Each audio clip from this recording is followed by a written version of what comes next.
Hi friends, welcome back. जब पाकिस्तान ने कर दी बेशर्मी की सारी हदें पार, पाकिस्तानी मूवीज इंसल्टिंग हिंदू। ओरे बाप रे, चलो देखें, वीडियो शुरू करते हैं। वीडियो शुरू करने से पहले अगर आप चैनल पर नए हो और आपने अभी तक सब्सक्राइब नहीं किया तो जल्दी से पहले सब्सक्राइब के बटन और बेल आइकन को क्लिक कर लो ताकि आपको हमारे सारी न्यू वीडियोस के नोटिफिकेशन मिल जाएं जैसे हम अपलोड करें। अगर आपको वीडियो पसंद आता है प्लीज लाइक एंड शेयर। चलिए शुरू करते हैं। मैं तो ये सोच रही हूँ, अगर जहाँ पे जो लोग मूवीज में, जो देश मूवीज में किसी रिलीजन की इंसल्ट कर सकता है और वो मूवीज उनके लोग देखते हैं तो उनकी सोच कैसे अच्छी हो सकती है। तो वही बात मैं फिर से दोहराऊंगी कि वहां के जो लोग दिखाते हैं अपने आप को कि भैया हम तो बड़े अच्छे हैं, उनको या हम सुपर हिट, क्योंकि रिलीजन बेस उनका माइंड है। वही तो मैं कह रही हूँ, तो इन्हीं मूवी से वो मूवीज जो है हिट होती हैं उनकी। हाँ, मूवी बन रही है। नहीं तो वहां पे अगर तुम इतने ही अच्छे हो तो इस टाइप की मूवीज कैसे बन रही हैं?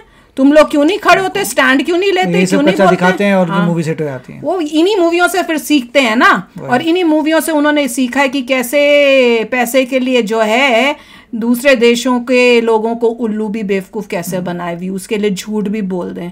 नहीं तो इनकी मूवी सच्चाई दिखा रही है। कोई सोच सकता है हमारी देश में, इंडिया में सिखाया जाता है सब रिलीजन्स को रिस्पेक्ट कर देना।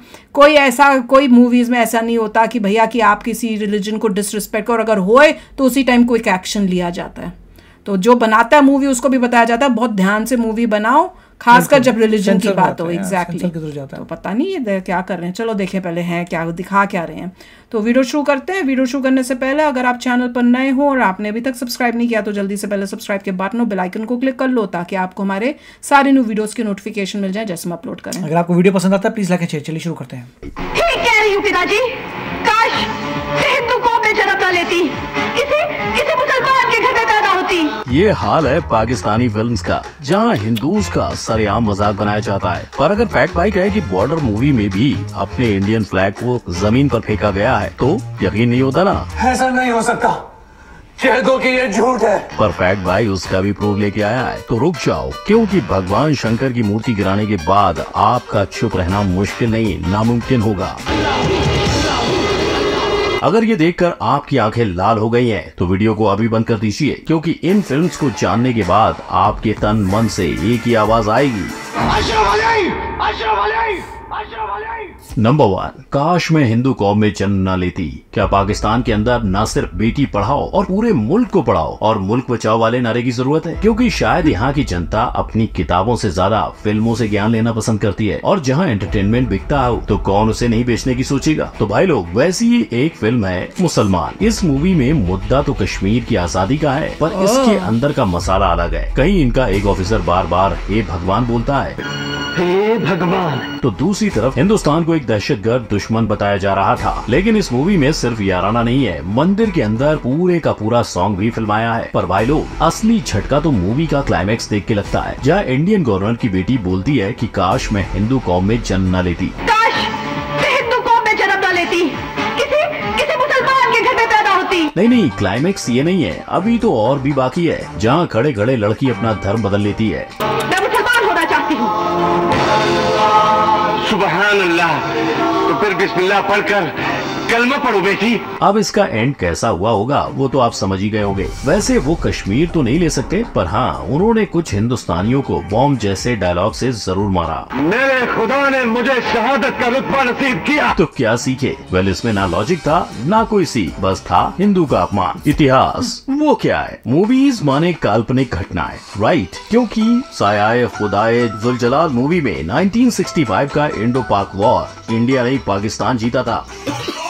ये मूवियों से देख के बोलते नहीं थे इतनी ही सच है जितनी शायद आफरीदी अपनी एज बताते हैं। लेकिन अगर इस मूवी की बात करें तो इस मूवी में 1947 के पार्टीशन का भी एक सीन है, जहां गांधी जी खुद कह रहे हैं कि बंटवारा होने की वजह से हिंदुस्तान की तबाही हो जाएगी। बंटवारा हिंदुस्तान की तबाही होगा, आप क्यों नहीं सोचते? माय फ्रेंड, मुझे यकीन है कि मुसलमानों को आजादी मिल गई, वो इसको रायज में एक अजीम काम बनकर दिखाएंगे। अब ये देख कर भी आपका दिमाग ठिकाने पर है तो फैक्ट भाई बता दे कि कैसे इस मूवी के एक सीन में हिंदुस्तानियों को चूहा कहा जा रहा है। आसमाना छोड़ दो, तुम चूहों की औकात ही क्या है जब पाकिस्तान के शेर शेरों का मुकाबला करे। समझ रहे हो? डायलॉग्स ही इतने बेतुके हो तो गाने भी तो बेतुके चाहिए, राइट? इसीलिए इस मूवी में एक्स पाकिस्तानी क्रिकेटर शोएब अख्तर ने भी एक गाना गाया है। और जहाँ तक इस मूवी में 1965 के वॉर की बात की जा रही है तो भाई लोग वो तो इनके खुद के आर्मी वाले भी नहीं मान रहे। यानी इस मूवी को लाखों में देखने वाली जनता बड़ी तादाद में गलत इतिहास सीख रही है। पर अब जिस फिल्म को खुद पाकिस्तान की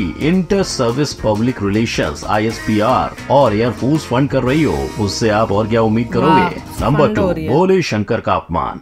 जितने साल फौजी ड्यूटी नहीं निभाता उससे कई साल ज्यादा शान शायद अपनी मूवीज में फौजी बने हैं, चाहे फिर कहानी सब में एक ही क्यों ना हो। परफेक्ट भाई आपको आज हुकूमत फिल्म के बारे में बताएगा, जहां शान के एक डायलॉग से ही भगवान शंकर की मूर्ति हिलने लगी थी। लेकिन रुकिए, आपके दिमाग हिलाने वाले सीन तो अभी इस मूवी में आना बाकी है, क्योंकि जब एक हिंदू लड़की को इस खबर की खबर लगती है तो वो बेड का कोना पकड़ के रोने लगती है, मगर दूसरी लड़की आती है और आसान सुझाव देती है, अगर जब्बार को चाहती हो तो मंदिर से निकलकर मस्जिद में आ जाओ। और फिर क्या, सारी परेशानियां भुला के आ जाता है एक आइटम सॉन्ग। अब चाहे शान शाहिद ने अपनी फिल्मी करियर में कई अवार्ड जीते हो, पर उनके किए गए ऐसे रोज पर पर्दा नहीं डाल सकते। और अगर आंकड़ों की माने तो शान अभी तक कुल 576 से भी ज्यादा मूवीज में काम कर चुके हैं, जिसके चलते वो पाकिस्तान के हाईएस्ट पेड एक्टर भी बने थे। पर ये सब उन्होंने हुकूमत जैसे हल्के मामलों पर बात करके हासिल किया हो सकता है, क्योंकि जहाँ हिंदुस्तान 2001 में लगान जैसी मूवी पर काम कर रहा था,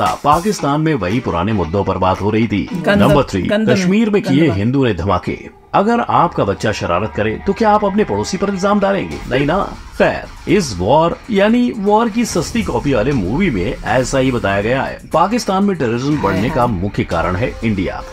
The team also killed this man, Sanjay Bharadwaj, a first contact low-level raw critter. इनके मुताबिक हमारे रॉ एजेंट जानबूझकर कश्मीर में ब्लास्ट करते हैं ताकि लोगों को लगे कि ये काम पाकिस्तानी टेररिस्ट का है। चलो मान लिया मूवी में थोड़ा बहुत स्टोरी को घुमाया जाता है, पर किसी और धर्म को नीचा दिखाने से कोई और धर्म बड़ा भला कैसे हो सकता है? फिर आपके अबाउजदाद ने अपना मजहब और अपना तहजीब व तमद्दुन क्यों छोड़ दिया? अब इस पाकिस्तानी पॉलिटिशियन के डायलॉग ध्यान से सुने तो भाई साहब ये कह रहे हैं कि जो बंदा पहले हिंदू धर्म का पालन कर रहा था उसे भी समझ आया कि मुसलमान धर्म कितना सच्चा है। खैर बात तो सही है, पर पूरी तरह से नहीं, क्योंकि हर धर्म अपने आप में ही सच्चा होता है। लेकिन ये फिल्म यहाँ तक नहीं रुकती। अगर इस मूवी के एक सीन पर नजर डालें तो हम ये भी जानते हैं कि पाकिस्तान में सरेआम अत्याचार हो रहा है और उसी समय इस हत्या के पीछे के रॉ एजेंट रोमांटिक डांस कर रहे हैं।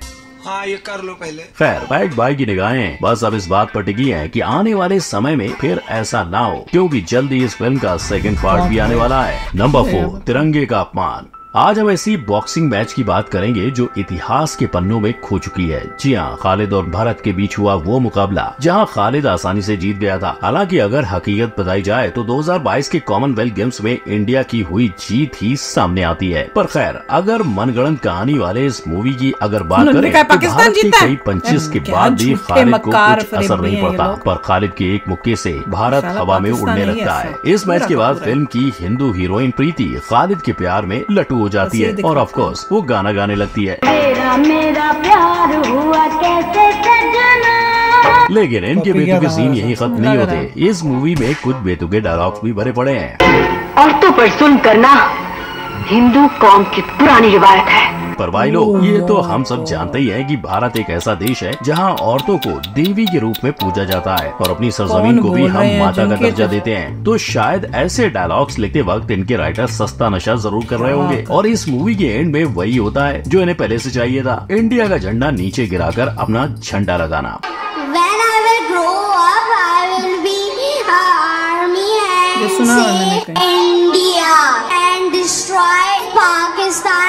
शाबाश बेटा। मगर इन्हें सपने से कौन उठाकर गए कि भोले बंधुओं ये सब सिर्फ मूवीज में ही मुमकिन है। नंबर 5, राम नाम की दास्तान। इंडियन ऑडियंस को इस पाकिस्तानी एक्टर से तारुफ की जरूरत नहीं है, ये बॉलीवुड का हिस्सा रहे हैं। भाई आज आपको इनकी टीवी सीरियल दास्तान, जिसे इंडिया में वक्त ने किया क्या हंसी सितम इस नाम से दिखाया गया था, उसकी दास्तान सुनाएगा। अब इस कहानी का प्लॉट था इंडिया पाकिस्तान का बंटवारा, यानी 1947 से 1956 की कहानी। बानो को हसन से प्यार होता है और बान बानो का भाई जो हिंदू सपोर्टर है वो अपनी बहन की शादी राम से करना चाहता है, क्योंकि हसन की सोच ये है कि पाकिस्तान बनने से ही मुसलमान आगे बढ़ेंगे। पर जब तक बानो के भाई को एहसास होता है कि हसन सही था, हिंदू उसके पूरे परिवार की जान ले लेते हैं। लेकिन इन्होंने अपने सीरियल में न सिर्फ एक गलत कैरेक्टर का नाम राम रख दिया, इनके सीरियल में तक दिखाया गया कि राम ने बानो के साथ गलत हरकत करने की कोशिश की, जिसके चलते हसन के दोस्त ने राम की जान ले ली। पर राम का नाम इस्तेमाल करने के बावजूद अगर आप इस शो की कास्ट के बारे में गूगल करोगे तो आपको राम का किरदार नजर नहीं आएगा।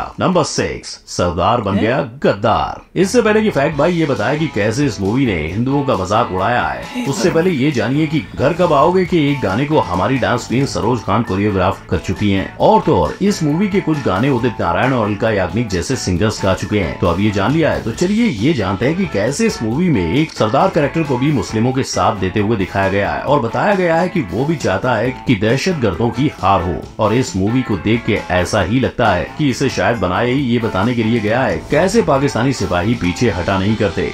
कराची अफगान सेंटर की इमारत में आज दोपहर 3:25 पर बम धमाके से 11 अफराद शहीद हो गए। पर भाई लोग इंडियंस को इस मूवी में टेररिस्ट बताकर फिल्म में 4-5 गाने भर के और लगातार अमन वाले डायलॉग्स भर के ये बस इतना ही बताना चाहते हैं कि पाकिस्तान इंडिया से आगे की सोच रखता है। लेकिन अगर इस मूवी पर लोगों के रिएक्शंस देखें तो पता चलता है कि एक्शन के नाम पर बिकने वाली इस मूवी को लोग कॉमेडी समझ रहे हैं। लेकिन भाई लोग आज सिर्फ मूवीज ही नहीं, पाकिस्तानी टेक्स्ट बुक्स के द्वारा भी पाकिस्तान की जनता और बच्चों को गलत इतिहास सिखाया जा रहा है। और अगर आप जानना चाहते हो वो कौन सा इतिहास है तो इस आई बटन पर क्लिक करो। हम मिलेंगे अगली वीडियो में, तब तक के लिए लाइक, कमेंट, शेयर और सब्सक्राइब करें। गुड बाय, जय हिंद। पता नहीं हम इंडियंस की कब आंखें खुलेंगी जो इतने पाकिस्तानी बेवकूफ बनाई जा रहे हैं हम इंडियंस को दिखा के लव फॉर इंडिया। जिनकी मूवियां, बुक्स सब ये पढ़ा रही हैं, उनके दिमाग अच्छे हो कैसे सकते हैं? लोग ऐसे ही होंगे ना, दैट्स इट। लोग ऐसे ही हैं, वही तो दिखा रहे हैं। ये नहीं जो उनकी गवर्नमेंट उनको एंटी इंडिया बनाना चाहती है, वो बने में। पर ये देख लो कि ये वही एक्टर्स हैं जो हमारे देश में आके एक्टिंग भी करते हैं। बॉलीवुड वाले इनको बुलाते हैं, इनको पैसे देते हैं, इनको और फेमस कर रहे हैं। यहाँ आते हैं पैसे कमाने के लिए, तब इनको शर्म नहीं आती। अपने देश में जाके फिर देखो किस टाइप की मूवीज, कैसे इंडिया को गंदा, हिंदुओं को गंदा दिखा रहे हैं। हमारी कंट्री में किसी भी रिलीजन को बुरा नहीं दिखाते, कभी नहीं दिखाया। पॉइंट ये है कि हमारी कंट्री में, इंडिया में किसी भी रिलीजन को आप बुरा नहीं दिखाते और वहां पे वो हिंदुइज्म को बुरा दिखा रहे हैं। इतना गंदा ये पूरा उनका टारगेट कर रहे हैं। और नहीं, और तभी उनके लोगों का जो सोच है और जो क्वालिटी है वो उसी के हिसाब से है। तभी तो अब समझ में आ रहा है कि वो क्यों इंडिया की जय जयकार कर रहे हैं और कैसे बेवकूफ बना रहे हैं। क्योंकि उनका दिमाग ही इतना गंदा, उनका कैरेक्टर ही इतना गंदा हो गया है कि वो पैसों के लिए कितना भी नीचे जा सकते हैं। इतना नीचे जा सकते हैं कि हम लोग शॉक में जाते हैं कि कैसे तुम ऐसी वीडियोस, इस पे भी किया होगा रिएक्शन, आई एम श्योर। ये वीडियो पे भी पाकिस्तानियों ने रिएक्शन किया होगा पैसों के लिए। भैया नाम लिखना कौन से चैनल्स हैं ताकि मैं भी देखूं ये कौन से, अगर आप लोगों ने देखा है कि किन पाकिस्तानियों ने रिएक्शन किया है वो जरूर बताना, ताकि पता चले कितने वो घटिया किस्म के कौन से वो लोग हैं पाकिस्तानी रिएक्शंस जो करते हैं, जो ये इन वीडियोस को भी देख सकते हैं। बताओ कि ये असलियत है पाकिस्तान की। और देखा है फोकस किस पे है कि लड़कियों को भैया तुम कन्वर्ट हो जाओ और मुस्लिम बन जाओ और हिंदुओं के वो बोलेंगे। अल्टीमेट हेट्रेड जनरेट कर रहे हैं, anti Hinduism, anti India, ultimate hatred generate करें अपने लोगों में। बहुत ही उससे, उस हेट्रेड से उन्हीं का बुरा होगा जो अब तक हो रहा है। और इतनी दुख होता है कि वो एक्टर्स जो ऐसी मूवीज में एक्ट करने को तैयार हो रहे हैं, मूवीज में जाते हैं, उनका भी कैरेक्टर देख लो। पैसों के लिए कुछ भी करने को तैयार हैं, उनको कोई नहीं है, कैरेक्टर है ही नहीं, उनकी भी सोच वैसी। चलो आप भी शेयर करना अपने थॉट्स और जरूर लिखना कि भैया कौन से ऐसे चैनल्स हैं पाकिस्तानी जो ऐसे हर वीडियो पे रिएक्शन पैसों के लिए करते हैं, और उससे पता चलेगा सबसे घटिया कौन है वो। चलो चलते हैं, मिलेंगे नेक्स्ट वीडियो में बहुत ही जल्द। Till then take care and bye bye. तो अगर आप मेरे इस चैनल पे नए हो तो जल्दी से सब्सक्राइब के बटन को हिट करो और बेल आइकन को क्लिक करो ताकि आपको मेरा जब नया वीडियो मैं लगाऊं आपको उसके बारे में जल्दी से पता चल जाए।